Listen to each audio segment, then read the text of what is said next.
PMC అన్నా, PSSM moment అన్నా, పత్రి గారన్నా మీకెనలేని అభిమానం. వారు ఏది చెప్తే అది తూచా తప్పకుండా పాటిస్తూ వచ్చారు. మీరు కర్తాల్లో కార్యక్రమం నిర్వహించిన, అలాగే శక్తిస్థల్ దగ్గర ధ్యానం చేసిన, అలాగే పిఎంసికి సంబంధించి మీ సహకారాన్ని అందించిన, ఇప్పుడు రీసెంట్‌గా పిఎంసి హిందీకి మీరు విశేషమైన సపోర్ట్‌ని అందించారు. ఢిల్లీకి వెళ్లారు. వారి కార్యాలయాన్ని చూసారు. సో, మీకెలా అనిపిస్తుంది ఈ విజయం, ఈ కృషి? జనవరి 25 నాడు ఢిల్లీకెళ్ళాను. అసలు పీఎంసీ హిందీలు శాటిలైట్‌కొచ్చారు. ఇలా అసలు బ్యాకప్ ఉందా? లేదా?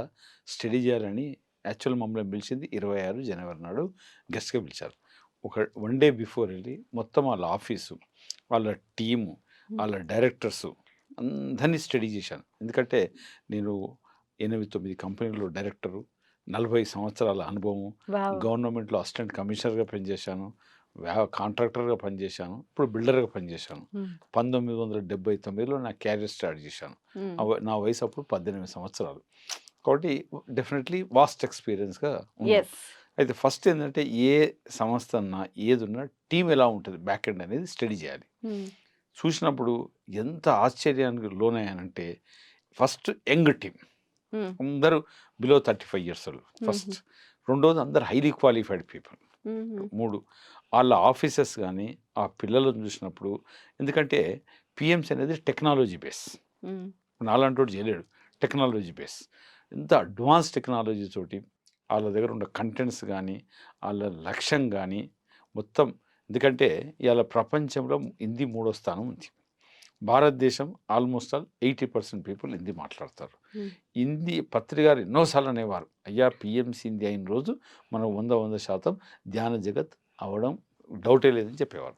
కాబట్టి టైం వచ్చింది పీఎంసీ హిందీ ఆళ్ళ కంటెంట్ గానీ, ఆళ్ళ ప్రోగ్రామ్స్ గానీ, ఆళ్ళ టీమ్ గానీ, ఆళ్ళ మెథడ్ ఆఫ్ వర్కింగ్ గానీ, ఇప్పుడు ఆలేఖ్య గానీ వీళ్ళంతా చార్టర్డ్ అకౌంటెంట్. ఢిల్లీలో అంత పెద్ద ఆఫీస్ పెట్టి చేస్తున్నారు. చాలా గొప్ప విషయం. అది చూసిన తర్వాత ఎంతో సంతోషపడి పీఎంసీ హిందీ ఇక అతి త్వరలో అది కూడా అనుకున్న లక్ష్యం సాధిస్తది. నాకు అర్థం చేసుకున్నాను, నమ్మాను. అలానే 26 జనవరి నాడు రిపబ్లిక్ డే నాడు సాయంత్రం ఒక సాయిబాబా స్టేడియంలో ఈ లాంచ్ పెట్టారు. దానికి స్వర్ణమాల పత్రి గారు వచ్చారు. 800, 900 మంది జామ్ ప్యాక్ అయ్యి బయట మళ్ళీ 500 మంది వెయిట్ చేశారు. ఢిల్లీలో అంతమంది సమక్షంలో పీఎంసీ హిందీ లాంచ్ అయిందండి.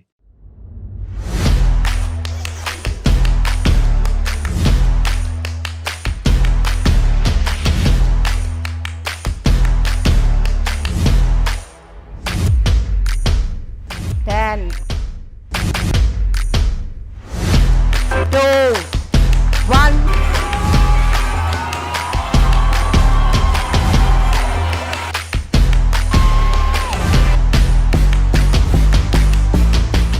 చాలా గ్రాండ్ సక్సెస్‌గా. గ్రాండ్ సక్సెస్ అయింది. ఢిల్లీలో కావడం ఏదో హైదరాబాద్‌లో కావడం గొప్ప కాదు. అక్కడ కావడం.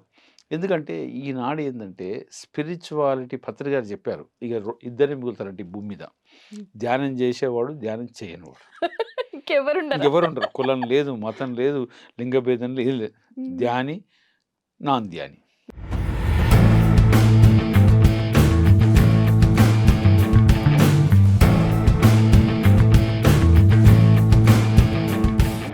ధ్యానం చేయని వాడు ఏమైతది దాని గురించి అవసరం లేదు. ఆడు ఉండలేడు.